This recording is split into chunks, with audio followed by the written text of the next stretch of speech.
kesempatan, peluang dan juga kekuatan oleh Allah Subhanahu Wa Taala untuk kita menyambung kembali pengajian kitab kita tuan-tuan. Insya-Allah kita akan sambung perbincangan kita masih lagi dalam tajuk besar dia, iaitu syarat sah mendirikan 13 rukun ataupun syarat sah melaksanakan 13 rukun sembahyang.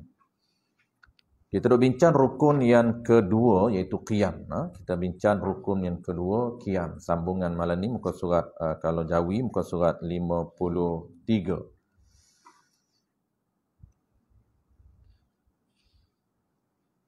Qiyam, betul tak? Dali? Takut lupa. Qiyam. Okey, sambungan. Baik. Komponen yang kedua di dalam protokol sembahyang, ini komponen yang penting. Dia sembahyang ni tuan-tuan, protokol sembahyang ni dia ada beberapa komponen wajib. Itu ada 3 komponen wajib dan 2 komponen sunat untuk lengkapkan sembahyang kita ataupun protokol sembahyang yang sempurna di sisi Allah Subhanahu Wa Taala mesti kita jaga. Jadi antara benda yang kita perlu jaga ataupun komponen yang perlu kita jaga ialah di dalam sembahyang ini ada 2 komponen penting perlu kita fokus untuk pastikan sembahyang kita ini panggil sah dan sembahyang kita ini ada kualiti, iaitu komponen kita nak kena jaga dalam sembahyang ni. Yang pertamanya, syarat sah melakukan setiap 13 rukun. 13 rukun kita tahu dah. Cuma syarat sah untuk kita buat satu persatu, kita kena tahu bagaimana cara dia. Untuk pastikan setiap rukun kita buat itu mematuhi peraturan yang telah ditetapkan oleh Allah Ta'ala. Baik, 13 rukun tuan-puan, kita baru duk bincang rukun yang kedua. Rukun yang kedua daripada 13 itu qiyam. Rukun yang pertama yang telah kita bincang, rukun pertama, kita dah bincang, dah settle. Yang keduanya ialah qiyam.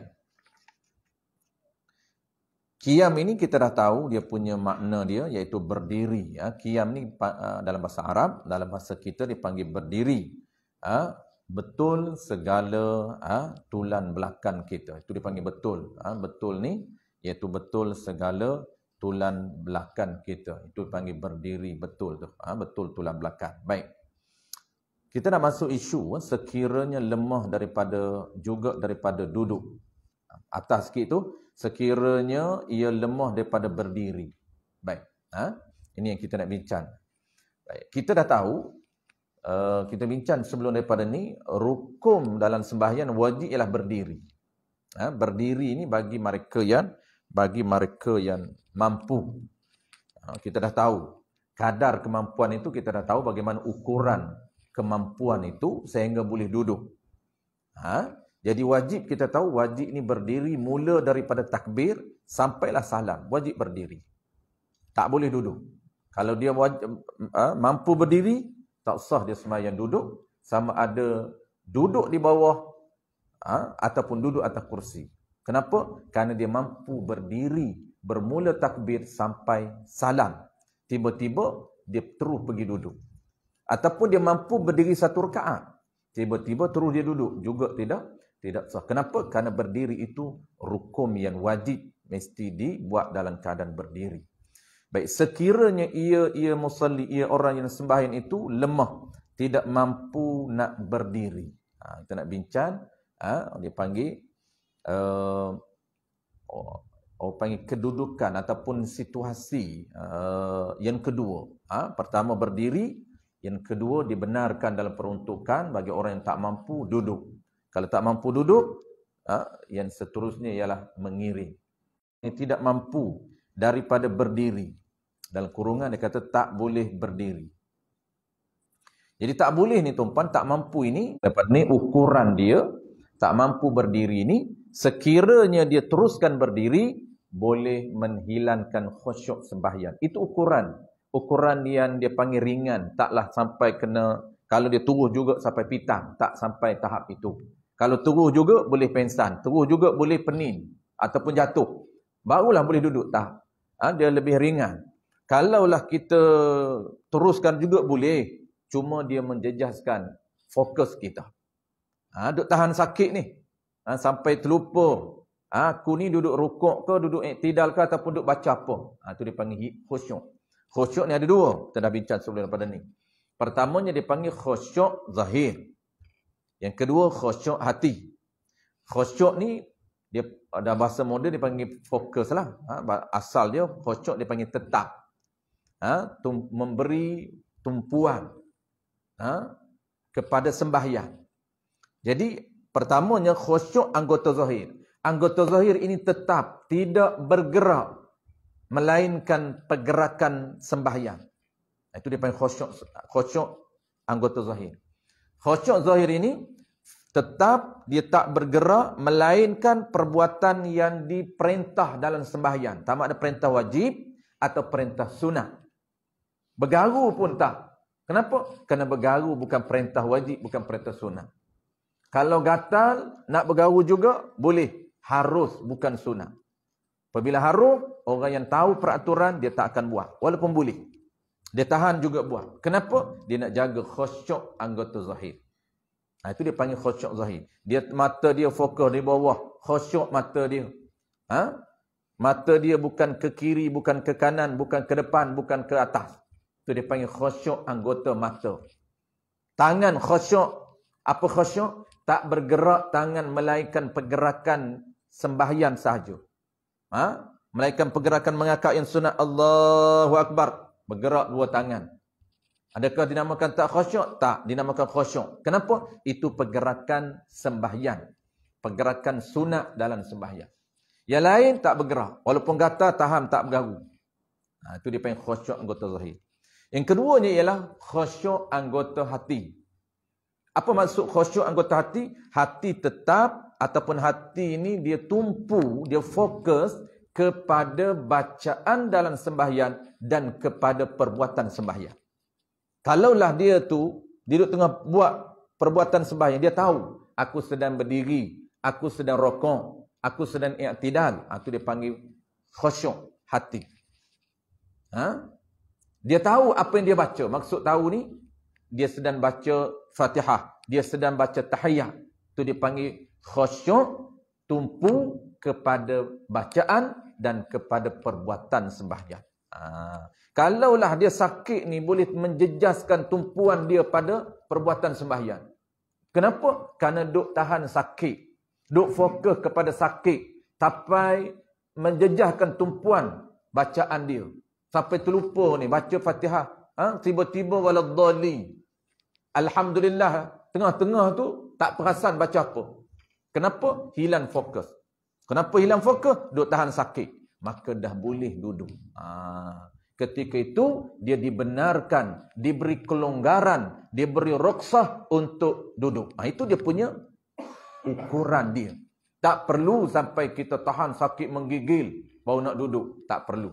Maksud tak perlu tu bukanlah ukuran selevel itu. Lebih ringan. Kalau boleh lupa atau boleh hilang fokus, dah boleh duduk. Walaupun seperti selalu kita sebut, walaupun kita memang sembahyang, jarang-jarang khusyuk. Sali lemah, tak mampu hilangkan khusyuk. Daripada berdiri, hendaklah ia sembahyang duduk. Dia dibenarkan sembahyang duduk, ganti berdiri. Tak wajib berdiri. Bahkan kalau sembahyang duduk, pahala sama dengan sembahyang berdiri. Kalau biasa kita dengar, sembahyang wajib berdiri. Sembahyang duduk, sunat berdiri. Sembahyang sunat berdiri. Orang sembahyang sunat qabliyah, ba'diyah, sunat tahajud, sunat witir. Adakah berdiri itu wajib? Tidak. Dalam mazhab Syafi'i, sembahyang sunat, kalau berdiri itu sunat berdiri. Dia boleh duduk walaupun dia sihat. Contoh kita. Bukan tak mampu, boleh. Saja je. Dah banyak rakaat sangat. Macam orang sembahyang tarawih tuan-tuan, sampai 20. Dia bagi 10 berdiri, 10 dia duduk. Mampu tak berdiri? Mampu. Tapi dia sengaja untuk duduk. Sah. Kenapa? Kerana berdiri sembahyang sunat itu bukan wajib, bahkan sunat. Cuma pahala dia. Tu. Pahala dia kata ulama separuh daripada orang yang sembahyang berdiri. Dia hanya dapat 50% sahaja. Dia tak dapat 100% pahala. Rugi kalau kita mampu. Bagi orang yang tak sihat lain lah. Tapi kalau dia mampu, Rugi kenapa? Kerana potongan markah hanya diberi separuh sahaja. Tapi bagi orang yang tak mampu, dia tak boleh berdiri sembahyang wajib, dia terpaksa duduk, pahalanya full. Wa hendaklah ia sembahyang itu, ia orang yang sembahyang itu sembahyang duduk. Boleh, baru boleh duduk. Ni level kedua lah. Pertama berdiri, kalau tak mampu berdiri, yang kedua duduk. Jangan keliru mazhab lain. Kita ni terpengaruh daripada orang panggil tahun 50-an tu okey lagi. Tahun awal-awal merdeka dia okey lagi. Tak berlaku kecelaruan mazhab 4 ini. Dia belum merdeka, dia tanah Melayu solid mazhab Syafi'i. Memang tak diajar mazhab lain. Bukan mazhab lain tak salah. Bukan kata Hanafi salah, Maliki salah, Ahmad bin Hanbal salah. Tidak. 4 channel ini memang channel yang muktabar. Boleh ikut mana-mana. Cuma orang tanah Melayu kita belum penjajah, dia fokus ataupun dia hanya menerima satu channel sahaja ketika itu. Ulama kita balik daripada Mekah, buat balik satu channel je. Tak ajar mazhab Hanafi, tak ajar mazhab Maliki, tak ajar mazhab Ahmad bin Hanbal. Memang solid. Kenapa ulama dulu tak erti ke 3 mazhab? Tak, mereka alim. Seperti Tok Kenali, tuan balik daripada Mekah, dia orang alim 4 mazhab. Kenapa dia tak ajar? Untuk meraihkan penduduk setempat, tak perlu ajar 4 mazhab, kerana memadai orang awam seperti kita tahu satu saja. Apabila tahu berkecamuk ni tuan-puan, dia pun tak tahu beza.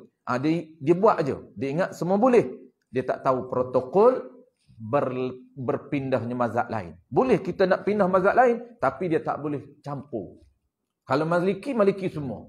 Kalau Hanafi, Hanafi semua. Tak boleh. Cara sembahyang ni, mazhab Syafi'i tak boleh duduk atas kursi. Dia ikut. Dia kata boleh duduk atas kursi juga. Duduk atas kursi mazhab Hanafi. Dia tak tahu itu mazhab Hanafi. Mazhab Hanafi berbeza dengan mazhab kita pada sujudnya. Syarat sah sujud. Bukan sujud teknik lain. Tak. Sama saja sujud. Cuma syarat sah dia berbeza. Itu nak cerita sejarah perkembangan mazhab di tak nak sebut tokoh-tokoh mana, tuan-puan pun tahu sejarah dia. Berlaku pertua, maka kaum muda cuba untuk bawa pahaman-pahaman mazhab-mazhab lain. Antaranya tuan-puan bukan saja mazhab Maliki, mazhab Hanafi, mazhab Ahmad bin Hanbal, bahkan mula masuk iaitu mazhab Wahabi. Dulu tidak ada lagi tuan-puan. Selepas penjajah. Dan ini juga tuan-puan merupakan peranan penjajah untuk melumpuh dan melemahkan kekuatan Islam di tanah Melayu. Dia masuk anasir-anasir luar supaya melemahkan akidah. Dulu akidah orang tanah Melayu Nusantara ni tuan-puan, orang Melaka ni, orang tanah Melayu ni, dia satu je channel. Mazhab Ahli Sunnah je. Tak ada lagi 3 serangkai ni. Tak jarang bertemu lagi. Semua orang belajar sifat 20. Siapa di Mekah belajar sifat 20, Brunei sifat 20, Brunei barulah pecah. Tanah Melayu sifat 20. Sampai ke Aceh sifat 20, Campa mana sifat 20. Fatani. Juga perkembangan, pusat perkembangan. Semua sifat 20, satu metodologi saja. Tapi selepas masuk penjajah, masuklah juga orang panggil unsur-unsur firqah Wahabi. Dulu orang kita pun tak kenal Wahabi. Sampailah hari ni makin berkembang, Wahabi makin berkembang, sehingga negeri pun dia boleh takluk. Nampak tak tuan-puan? Di Malaysia ni, tuan-puan tak perasan saja, dia dah boleh menakluki satu negeri, saya tak nak sebut negeri mana, tuan-puan pun faham, negeri itu dah ditawan. Semua negeri itu alirannya bukan aliran sifat 20, tapi aliran akidah dia adalah akidah 3 serangkai. Tapi dia daftar, tuan-puan di Malaysia, daftar dia ataupun atas kertasnya Ahli Sunnah wal Jamaah. Tetapi cara mereka belajar bukan sifat 20. Nampak tak? Ini kejayaan Portugis, kejayaan penjajah melemahkan tuan-puan, melemahkan Islam di tanah Melayu. Saya selalu sebut tuan-puan untuk tatapan sejarah generasi kita. Kalau kita belajar sejarah di Malaysia memang tak bertemu. Sebab tu kena belajar sejarah lama, sejarah para ulama kita. Penjajah ini bermula daripada Portugis sampai Inggeris, 446 tahun Malaysia dijajah dengan 4 kuasa besar. 2 faktor asas. Dan 2 faktor asas ini tidak disebut dalam sejarah. Dua faktor kenapa penjajah cuba nak tawan Melaka, cuba nak taluki Nusantara ataupun nak taluk tanah Melayu. Pertamanya tuan-puan, ni sejarah iklan sekejap tuan-puan. Pertamanya ialah dia nak melumpuhkan sistem ekonomi orang Melayu di tanah Melayu. Sampai hari ini tuan-puan lumpuh kita. Sebab dengkinya mereka, sifat iri hatinya Portugal ataupun Portugis ini, apabila dia melihat perkembangan pesat pelabuhan Melaka ketika itu dengan sistem perniagaan dikuasai oleh orang Melayu Islam. Kalau ikut Salmon Elegant, pengkaji sejarah tuan-puan, dia catat pada tahun 1999, ini tidak ada dalam sejarah Melayu. Kalau mengikut Salmon Elegant, dia mengatakan bahawa pelabuhan Melaka ketika itu abad ke-15 salah satu daripada 3 pelabuhan terpesat di dunia. Maknanya tuan-puan, orang Melayu kita terkenal dalam sektor ekonomi perniagaan di dunia ke abad yang ke-15. Terkenal. Cuma kita dipadamkan sejarah seolah Melayu tidak ada apa. Melayu ni seolah tidak mencipta nama di dunia. Kita lebih awal mencipta nama di dunia dalam abad yang ke-15 dalam sektor perniagaan. Dia maksud tu saya tak ingat satu, saya ingat 2 je. Dia ada 3 pelabuhan pesat di dunia yang kontrol dunia. Yang pertama ialah pelabuhan Venice, sejarah-sejarah di arkib negara. Dia ada 3 pelabuhan terpesat di dunia. Dan Salmon Elegant pesat tak pesat perniagaan di pelabuhan Melaka. Tuan-puan jangan lupa, orang Melaka ketika itu bukan bangsa lain, Melayu. Jangan lupa pula itu. Kok kita lupa, tak sebut Melayu. Orang ini nak hilangkan identiti dah. Nak hilangkan Melayu, nak hilangkan bangsa Melayu. Biar tinggal Islam saja. Nampak bagus tuan-puan? Jangan. Jangan hilangkan bangsa. Nabi tak hilangkan Quraisy dia. Kok mana pun Nabi berbangga dengan Quraisy dia. Quraisy adalah bangsa Nabi. Kita adalah bangsa Melayu.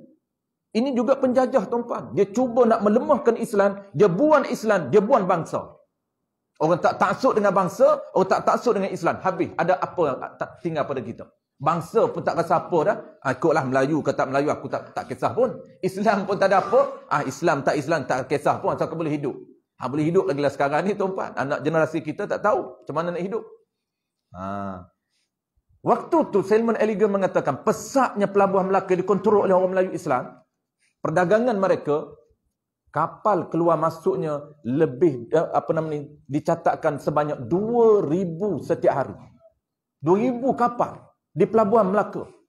Ini catatan Salmon Elegant, bukan orang Melayu catat. Orang Inggeris catat. Pengkaji Inggeris. Sebab apa? Sebab sumber yang dihantar, sumber catatan mereka ada. Ada di Itali catatan kita. Sejarah Melaka masih ada di arkib negara Itali, Jerman. Catatan sejarah di Kumen sejarah Alfonso Albuquerque masih ada di Portugis. Di Portugal sekarang. Kita tidak ada. Nampak dah tuan-puan? Kehebatan sejarah kita dipadam, negara dalam negara sejarah kita tak dicatat oleh orang Portugis, dicatat oleh Itali. Tetapi kita cuma tak digembar-gemburkan. Ada tuan-puan, saya bertemu dengan profesor-profesor di UKM.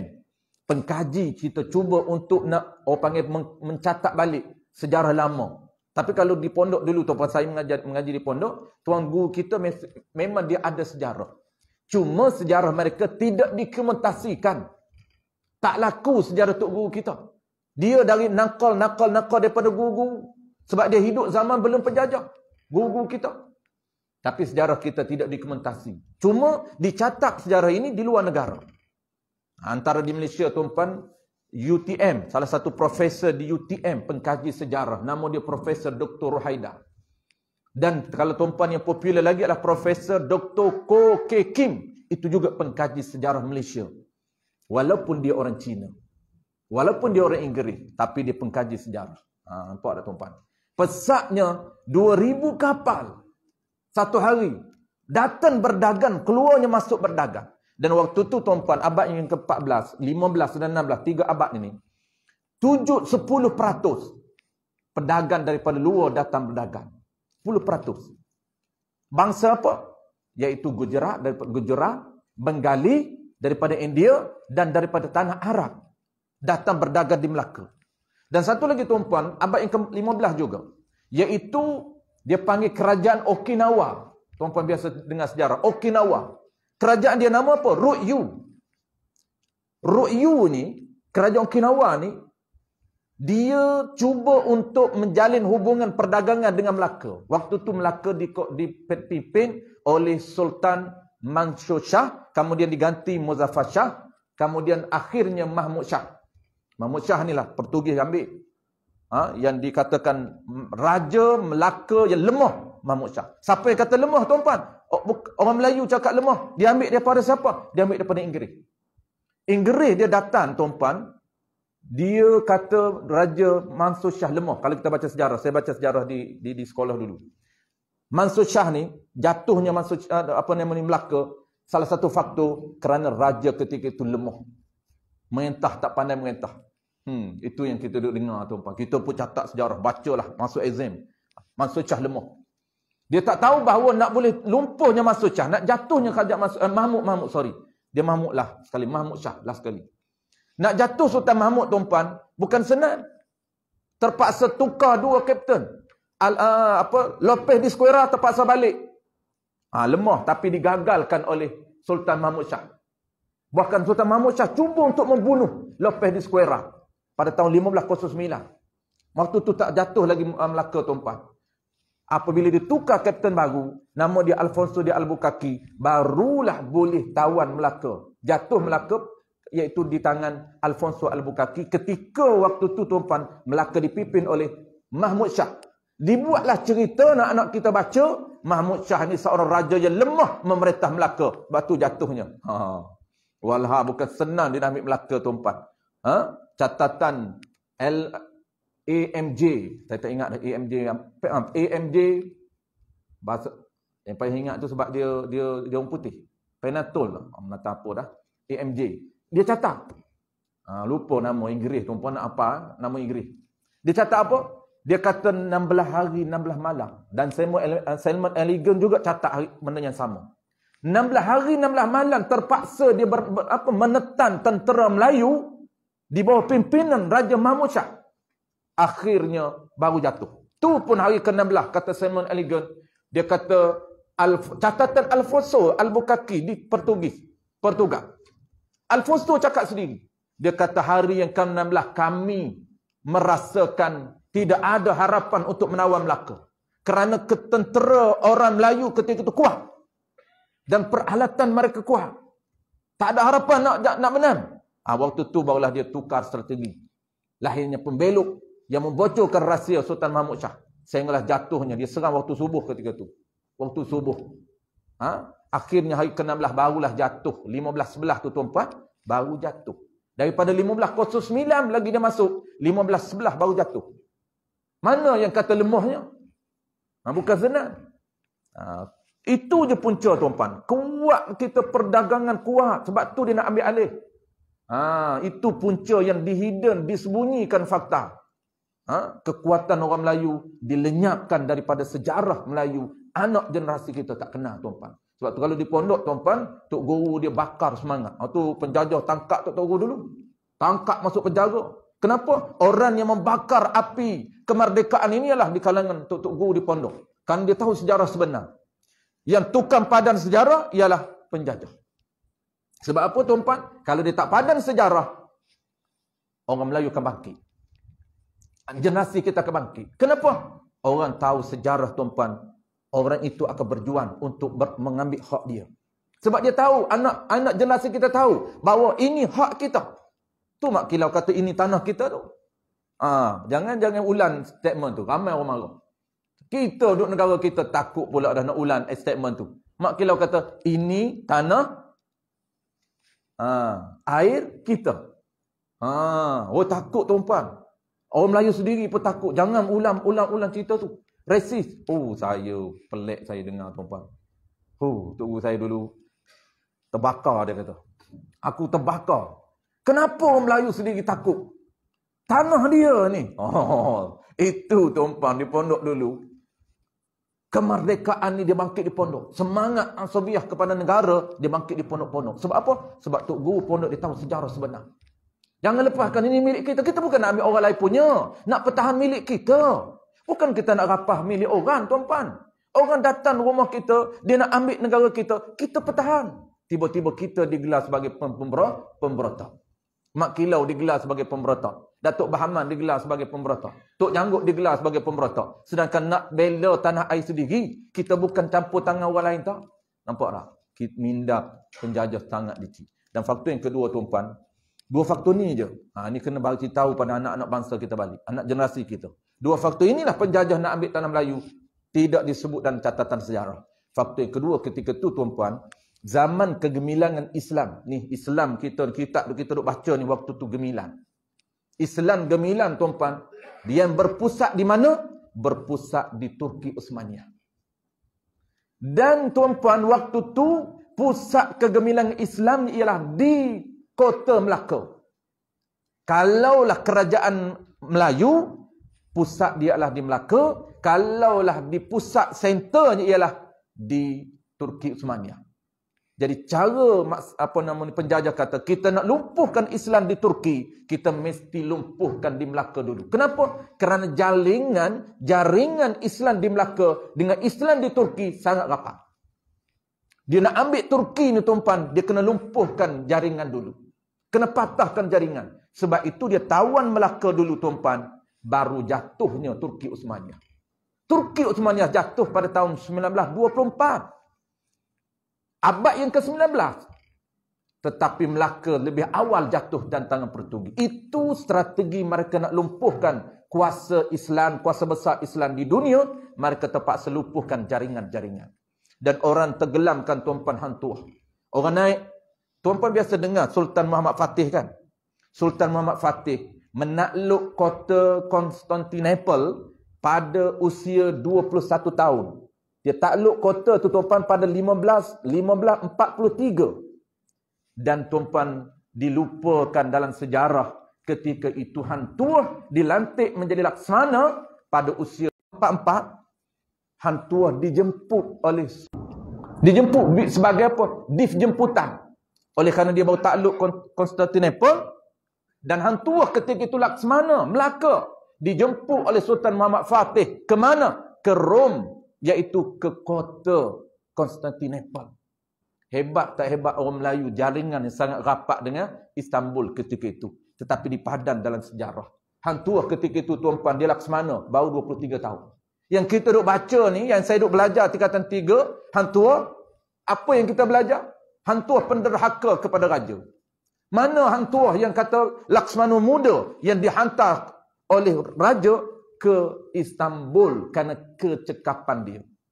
Kecekapan hantuah. Baik, habis tuan sejarah kita masuk. Kalau tidak main sejarah, tak habis kitab kita. Tapi kalau kitab saja tak tahu sejarah, tuan-puan, kita duduk ikut penjajah. Penjajah dia tak marah baca kitab. Dia kurun kita di masjid. Dia kurun kita di pondok-pondok. Tetapi dia dah mencabut ruh Islam. Apa dia cabut, tuan-puan? Dia cabut satu silibus untuk mengasingkan supaya orang Melayu tak bangkit. Orang Melayu tak kenal siapa sebenar dia. Orang Melayu tak kenal identiti Melayu dan tak kenal kehebatan orang Melayu. Sebab tu orang Melayu buat apa pun tak bangkit selepas penjajah. Orang Melayu tak kenal hak kita. Tuan-puan. Antaranya, tuan-puan, orang Kuala Lumpur nak maki. Dah azam dah, tuan-puan. Dah azam dah. Pada habis sejarah. Orang Kuala Lumpur, tuan-puan, anak kita belajar, saya pun belajar, pembuka Kuala Lumpur ialah Ya Ahloi. Semua tanya anak kita, dijawab dalam exam, Ya Ahloi lah yang buka Kuala Lumpur. Kita dipadamkan sejarah. Orang yang berjasa, yang buka Kuala Lumpur, ialah Syekh Tuan Haji Abdullah Hukum. Siapa dia? Dia merupakan seorang ahli perniagaan terkenal dan dia merupakan orang yang membuka beberapa pusat-pusat penting, beberapa kebun-kebun. Dia memiliki kebun banyak ketika itu. Abdullah Hukum ni. Antaranya ialah dia buka Kuala Langat. Abdullah Hukum yang buka Kuala Langat. Dan Abdullah Hukum yang buka Lembah Kelang. Di Kelang sana, tuan-puan, Abdullah Hukum yang buka. Dan Kuala Langat juga Abdullah Hukum yang buka. Tapi dipadankan sejarah ulama kita ni, tuan-puan, naikkan Ya Ahloi. Sedangkan Ya Ahloi dia merupakan ketua kepada gangster yang nama dia Haisan. Ini sejarah apabila kita baca sejarah lepas penjajah, otak kita jadi penjajah. Dan apa yang tuan penting tuan-puan, saya nak beritahu tuan-puan, penjajah ni tuan-puan, dia melancarkan gerakan di role dasar pecah perintah. Dia mengasingkan di antara ibadat. Ni dia suruh kita mengaji solat aja. Ada 4 lagi tuan-puan, dia padam daripada syllabus selepas penjajah. Anak kita tak kena 4 lagi. Sedangkan syariat tuan-puan, dia ada 4 komponen. Pertamanya ialah ibadat. Yang keduanya ialah ekonomi, muamalat. Yang ketiganya ialah sistem kekeluargaan. Yang keempatnya ialah jenayat. Kekeluargaan tu okey lagi lah. Dia tak marah sangat kita menikah. Tetapi dia padam tuan-puan, bahagian kedua pun tak baca. Tidak ada baca di masjid, di surau selepas penjajah. Apa dia? Iaitu muamalat Islam. Ekonomi Islam. Kenapa orang putih, Inggeris marah? Saya sebut Inggeris lah sebab Inggeris dia last. Portugis, Belanda, Inggeris, Jepun, Inggeris. Tu 446 tu tuan-puan, itulah dia punya. Portugis 130 tahun dia jajah, Belanda 186 tahun, Inggeris awal. Inggeris lebih kurang 112 tahun saja. Jepun paling orang Kelantan kata paling bodoh sekali. Dia orang Kelantan marah kat Jepun. Dia tak lepak. Sebab tu orang Kelantan dulu tuan-puan dia marah pakai kek. Kek ni. Sebab dia teringat kat Jepun. Kerana dia mendarat di Kota Baru. Dia potong kaki orang Kelantan. Oh dahsyat tuan-puan. Mak saya sempat. Nenek saya dahsyat. Dia kata tak boleh ingat ke Jepun. Tengok ubi kayu teringat ke Jepun. Dahsyat tak dahsyat. Jepun dia mendarat di KB dulu. Dia kata Kelantan. Orang panggil apa? Dia sangat-sangat taksub pada Jepun. Maksudnya dia marah kat Jepun. Jepun dululah. Bukan Jepun hari ni. Jepun hari ni hak kahwin dengan orang Kelantan pun ada dah. Ini Jepun dulu. Jepun 4 tahun je. 3 tahun lebih. Jepun. Dia pisah kenapa tu? Muamalat dia cabut daripada syllabus. Tidak ada. Kenapa muamalat? Dalam muamalat tuan-puan dia ada 20 lebih tajuk. Yang saya hari ni tuan-puan, tuan guru saya banyak ajar muamalat. Dan saya pun teruskan warisan tuan guru saya. Banyak saya ajar muamalat. Kitab muamalat. Dan hidupkan kembali yang telah dipadankan dalam pada sejarah tanah Melayu. Dalam tu tuan-puan dia ada satu topik yang putih marah. Iaitu nama dia tuan-puan, fasal pada membincangkan peraturan tanah. Rupanya dalam Islam tuan-puan, dalam sistem syariat kita ada peraturan tanah. Babu ahya'ul mawad, bab pada menyatakan penerokaan tanah. Tanah milik siapa? Milik orang Islam. Apa hukum jual kepada orang lain daripada Islam, orang kafir? Dibincang dalam kitab muamalat. Kalau orang pakat baca muamalat tuan-puan, nescaya harta aset tanah Melayu tidak akan tergadai. Ini yang penjajah dia cabut dulu. Supaya apabila dia cabut hukum peraturan ini, orang dah tak baca, apapun Inggeris buat, orang tak bangkit. Orang tak bangkit tuan-puan. Ingat tak tuan-puan, masa penjajah Inggeris sebelum merdeka, dia bahagikan tanah secara percuma kepada imigran. Ini anak-anak kita tak akan bertemu dengan sejarah ini. Kerana sejarah ini tidak dibukukan. Dia bagi percuma kepada imigran. Pendatang lah, pendatang. Saya nak sebut nama kan, tuan pemarah pula. Saya nak sebut bangsa pula. Tuan kata, Ustaz resi. Orang kita resi. Penjajah cakap resi. Kita pun tak disebut Melayu. Imigran tuan-puan datang, dibagi percuma tanah. Dan tanah yang dia bagi, bermula daripada Kedah sampai kepada Johor, adalah tanah-tanah yang sangat strategi. Antaranya adalah di Kuala Lumpur. Dia bagi kepada imigran. Percuma. Tidak dibayar. Dan orang Melayu tak bangkit. Bila dia cabut dulu tuan-puan. Dia cabut. Kenapa? Kita hak bersama. Mula dia tanam dalam kita. Tak apalah kita pakai hidup bersama. Kita hidup bersama. Habis tuan-puan. Nampak tak? Inilah sebab tu kenapa kita kena balik. Jangan lupa muamalat kita. Dia cabut muamalat sampai hari ni orang tak baca muamalat. Orang hanya baca ibadat. Habis ibadat ulang balik. Ibadat ulang balik. Ibadat ulang balik. Lagi kalau dia lebih advance pun sikit, ambillah bab, panggil apa tuan-puan? Bab nikah kahwin. Jenayat tak baca, muamalat tak baca. Sedangkan tuan-puan, pusat perkembangan Melaka pada abad ke-15, yang orang tanya, orang buat kajian, kenapa berpusu-pusu orang datang nak berniaga? Ru'yu minta nak meniaga di Melaka sampai 4 tahun. Tahun yang keempat barulah Sultan membenarkan Ru'yu datang berdagang di Melaka. Kenapa dia cuba nak mahalnya Melaka ini? Antaranya ialah sisa perdagangan tu pertama, yang kedua yang keamanan yang ada di Melaka. Orang seronok duduk di Melaka. Kenapa? Kerana ketika itu Sultan mengamalkan, nama dia ialah Qanun Jenayah Melaka, yang ada 44 fasal jenayah tu tuan-puan. Ada catatan sejarah. Dia beramalkan Qanun Jenayah Syariah Melaka. Ada 44 fasal dan ditulis dalam bahasa Jawi.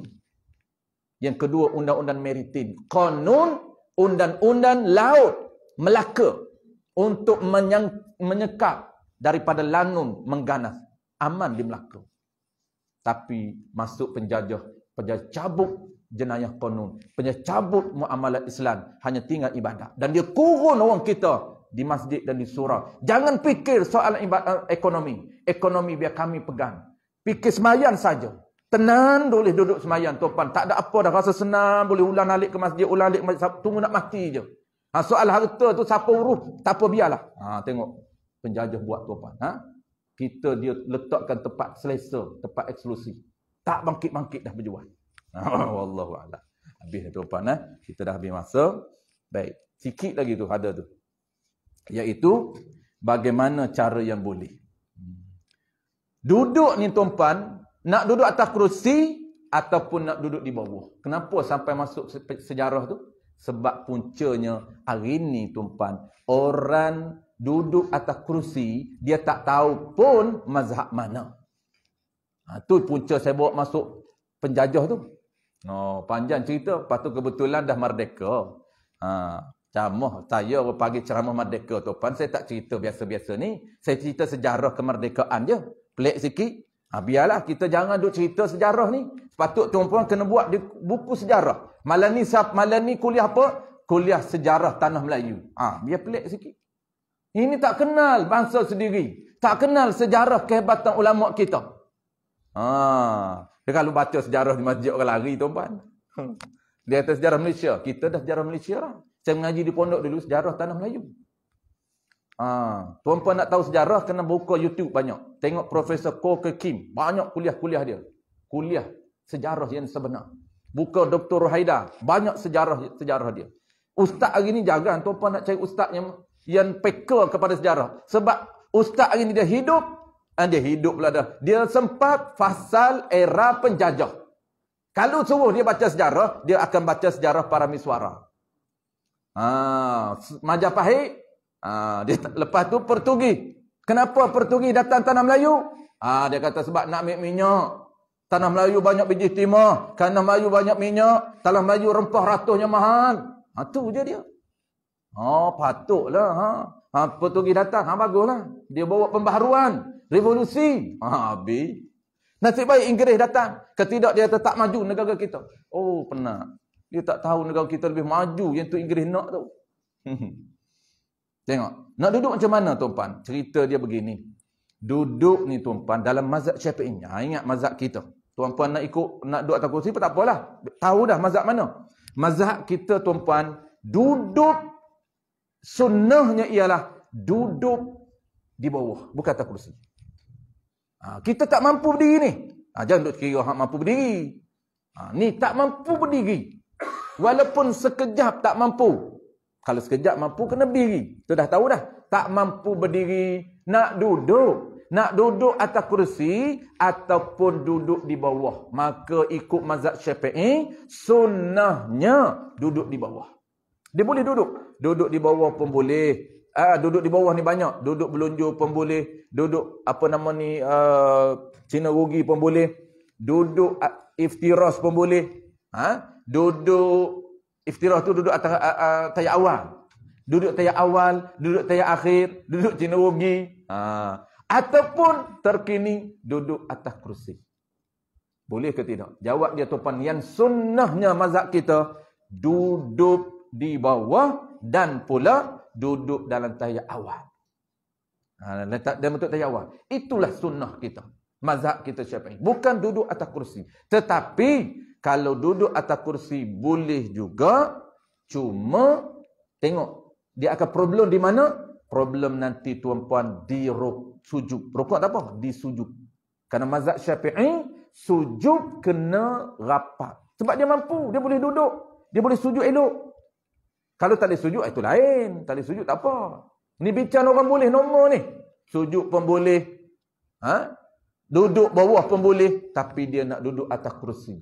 Mazhab Syafi'i kena duduk bawah. Kenapa? Kerana syarat sah sujud kena banyak. Dia ada 8 syarat sah sujud. Tapi 2 yang penting. Pertamanya dia kena punggung lebih tinggi daripada kepala, dan yang keduanya kena rapat 7 anggota. Kalaulah duduk atas kursi tuan-puan, sujud tetap tak boleh punggung tinggi, dan yang keduanya tetap tak rapat 7 anggota. Kenapa? Kerana dia mampu. Kalau mazhab Hanafi, okey, boleh. Mazhab Hanafi, kalaulah dia mampu duduk, tuan-puan, dan duduk tu pula boleh duduk atas kursi. Kenapa? Kerana dia lebih ringan syarat sah sujud. Tak rapat 7 anggota pun tak apa. Tapi mazhab Syafi'i tak boleh. Settle tuan-puan. Kalau nak duduk juga, kalau dia melainkan kita bincang minggu depan, melainkan tu di bawah tu, sekiranya lemah juga tu minggu depan. Sebelum dia nak mengirim, kalaulah dia ada isu tuan-puan berdiri boleh. Berdiri, dia boleh berdiri. Bahkan datang memang jalan pun. Nak datang pikul kerusi siap-siap. Buat keluar dalam bonet kereta, keluar dari bonet, pikul kerusi. Ji, mana Ji? Mayan. Mayan apa kerusi? Nak duduk atas kerusi. Jalan bukan main hebat. Macam hak organ. Macam undertaker berjalan pun. Tiba-tiba sampai di masjid, duduk. Buka kerusi duduk. Dia ni boleh tak berdiri? Boleh. Memang boleh berdiri. Tapi dia tak boleh apa? Dia tak bolehnya ialah apabila dia duduk, tak boleh bangkit. InsyaAllah bulan depan tu. Itu lain. Minggu depan. Dia duduk boleh. Itu berdiri boleh. Cuma kalau dia duduk, dia tak boleh bangkit dah. Itu ada cara dia tuan-tuan. InsyaAllah minggu depan. Ada isu kedua, 2 isu minggu depan. Isu kedua, dia duduk boleh. Adakah dia duduk atas kursi? Memang daripada awal lagi dia tak boleh. Itu mudah. Sebab kita dah cerita tadi kan. Mudah. Tapi yang pertama tu, kedua-dua isu insyaAllah kita akan sambung minggu depan. Hari ini dah habis. Duduklah dia kata secara iftirash lebih baik daripada duduk secara tawarruk. Wallahu a'lam. Habis tuan-tuan. Kerana kita dah lewat, kita tangguh soalan kita pun minggu depan. Hari ini oleh kerana aura kemerdekaan masih ada, jadi kita lebihkan orang panggil apa? Sejarah kemerdekaan sebenar. Walaupun tuan-puan dah mungkin ada sambutan merdeka, dah ada dah, tapi kita bubuh lagi. Mudah-mudahan walaupun kita dah tua, tapi kita boleh sharing, boleh orang panggil apa? Share dengan anak-anak kita sejarah sebenar. Walaupun kamu belajar di sekolah, tapi janganlah kamu telan bulat-bulat sejarah yang telah direka oleh penjajah. Ulama kata apa tuan-puan? Ahli sejarah kata apa? Mereka yang berkuasa mampu memadan sejarah bangsa. Tu ahli sejarah cakap tu betul. Inggeris apabila dia berkuasa tuan-puan, dia padan sejarah. Itulah ahli sejarah ni, dia pakar dan dia kaji. Dan ahli sejarah mengatakan cara untuk nak lumpuhkan bangsa, racunlah sejarah bangsa ni. Kita tuan-puan nak lumpuhkan bangsa Melayu kita, racun, maksud pindah sejarah bangsa kita, tidak akan kuat. Bahkan orang pun rasa pelik duk sembang pasal bangsa. Dan Ibn Khaldun mengatakan apa tuan-puan? Ibn Khaldun mengatakan nak lumpuhkan satu bangsa, cabut semangat asabiah pada bangsa. Tunggulah saat kehancuran bangsa. Nampak dari ini tuan-puan, penjajah dia pisahkan asabiah dengan bangsa. Dia tak nak bagi Melayu taksub kepada bangsa Melayu. Sebab dia akan kuat. Orang Melayu ni, bangsa mana? India dia taksub pada bangsa dia. India. Tuan-puan. Jangan sembang pasal India. Kenapa? Kerana dia taksub pada India. Orang Quraisy taksub pada Quraisy. Cina taksub pada Cina. Tetapi Melayu saja tuan-puan tak boleh taksub pada Melayu kerana resis. Cina taksub pada dia, kita tak cakap pun Cina resis. Nampak tak? Penjajah cuba memainkan peranan. Sebab tu tuan-puan jangan duk heranlah. Sembanglah pasal Melayu tuan-puan. Sembahlah bahasa Melayu. Jangan takut kepada resis. Biarlah orang cakap resis pun. Kerana itu identiti bangsa kita. Melainkan kita tak ada bangsa apa. Saya kacuk, dia kata. Sak, India separuh, Melayu separuh, Cina separuh. Habis. Tak apalah, bangsa dia juga. 3 bangsa dia tak masuk. Habis. Wallahu'alam. Bismillahirrahmanirrahim. Sekejap iklan. Tuan-puan, sedikit iklan, tuan-puan. Pondok kami di Bangi menganjurkan daurah, kita panggil kelas lah, kelas intensif, dia panggil workshop, nama lah Inggeris sikit tuan-puan, bagi standard sikit. Main kuliah pun tak nak pergi. Panggil daurah pun tak nak pergi juga. Apa dia daurah, dia kata bahasa Arab pula dah. Bahasa Inggeris, workshop. Workshop, pergi bengkel. Workshop fardu ain, nak bengkel fardu ain, nak ketuk hak mana tak betul. Masuk bengkel. Workshop fardu ain tuan-puan kita buat di Putrajaya, tak jauh dengan tuan-puan, lebih kurang 20 minit ke setengah jam lah. Kita buat di Putrajaya, nama surau dia lah An-Najah Precinct 9. Boleh Google. Kalau tuan-puan ke lapangan, kita jemputlah pada setiap hari Ahad. Kalau tak pergi mana-mana, hari Ahad minggu kedua dengan Ahad minggu keempat saja. Sebulan 2 kali. Dia lama sikit yang ni. Dia puas hati sikit lah. Dia hampir 2 jam. Tapi kita break lah. Kita ada jamuan makan. 3 kitab. 3 kitab semua kita asah tuan-puan. Kita cover 3 kitab. Kitab pertama fiqh, keduanya akidah, yang ketiganya tasawuf. Ketiga-tiga kita gabung untuk melepaskan tanggungjawab fardu ain. Kitab pertama kita baca agak tebalnya, nama dia lah kitab Sulam Musibian yang tebal, Tuan Guru Jici. Kitab yang kedua akidah, kita nipis saja, iaitu kitab bincangkan berkaitan dengan sifat 20. Dan kitab yang ketiga ialah kitab tasawuf. Kitab akidah tu, kitab fiqh kita baca sejam lebih. Kitab akidah kita baca setengah jam saja, dan kitab tasawuf juga kita baca setengah jam saja, lebih kurang 2 jam lebih kita beri makan. Cuma dia bezanya tuan-puan, dia ada yuran di sini. Sebulan yuran berapa Amri? 50 50. Yuran tuan-puan sebulan 2 kali tu RM50. Kita ambil ni tuan-puan, kenapa? Kerana salah satu sumber pondok tuan-puan, pondok kami ni kita tak kutip setiap bulan. Maksudnya tak kutip, tak wawarkan tempat-tempat saya mengajar. Sebab tu jarang tuan-puan dengar saya iklan. Hanya setahun sekali ya kita buat. Ni tahun ini, bulan ni nak buat, nak iklan. Setahun sekali kita iklan. Untuk kutipan. Sebab apa? Sebab kita nak beri peluang kepada orang kampung, orang-orang bandar untuk membantu pondok. Nak pahala. Pahala apa? Pahala dia tak mampu nak jadi alim macam pelajar, tapi dia mampu nak pahala yang pelajar belajar. Itu yang pondok saya buat dulu. Tuan Guru saya buat dulu macam tu. Dia kata orang kampung macam kita dah tua ni, nak alim tak mampu dah nak sehebat mereka ni. Tapi kita nak pahala. Pahala yang mereka belajar, ilmu tak dapat kita, tapi pahala tu dapatkan kita masa kita mati. Macam Tuan Guru saya rintih projek dulu, salah satunya adalah saya. Saya ni termasuk dalam projek, dia panggil apa? Ditajuk oleh orang kampung. Tuan Guru buka pada orang kampung. Masa tu saya duduk buat kampung tu, bukan bandar macam ni. Kampung ni orang RM1 kadang-kadang orang bagi tu. RM1 je. Tapi dia nak pahala. Untuk apa? Untuk taja pelajar ni. Kami ni, saya ni tuan-puan, makan percuma. Tempat tinggal percuma. Kalau tidak kena bayar juga walaupun pondok. Kena bayar yuran. Yuran ni lah yuran api, yuran pondok. Tapi saya percuma. Makan pun dibagi free. Api dibayar oleh penaja. Dan juga pondok ni, sewa pondok dibuat free. Siapa yang buat? Penaja. Siapa penaja? Kita buka pada orang kampung. Orang kampung yang mana nak bagi setiap bulan, bagilah tak kira 50. Maka kita juga rintih benda yang sama di Putrajaya tuan-puan. Sebenarnya RM50 ini di semua EJK pondok pakak tolong ni tuan-puan tidak dibalom je. Menyediakan makanan, minuman, semua. Ada yang bawa pelajar, semuanya berkhidmat untuk agama.